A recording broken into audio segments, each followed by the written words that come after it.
This is a Google Maps QR code. Scan it and it takes you straight to a location. You'll typically see these on business cards, event invites, or flyers. Anywhere you want to help someone find you without making them look you up themselves. In this video, we'll show you how to make one. It takes about a minute. There are two ways to do this. One is free, one is paid, but with a free trial. If you just need something quick and it's not going to be printed at scale, here's the free way. Open Google Maps, search for your location, tap the share button, and copy the link. Then go to Scanova's free QR code generator, links in the description, paste that link in, and download your QR code. That's it.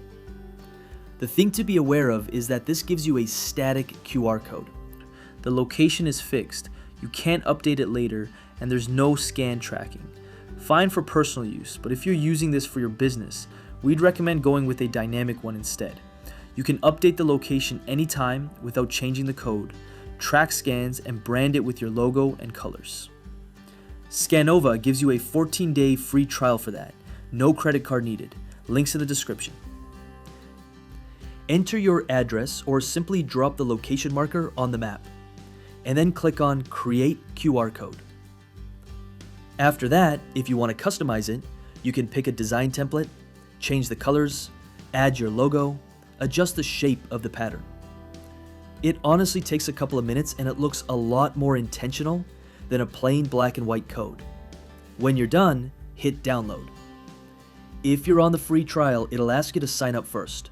Do that, and then you can download in PNG, SVG, PDF, JPG, or a few other formats depending on what you need. Before you put it anywhere, scan it once yourself. Make sure it's tracking and opening the right location. If something's off, go back, fix it, re-download. Now go ahead and create yours. All links are in the description.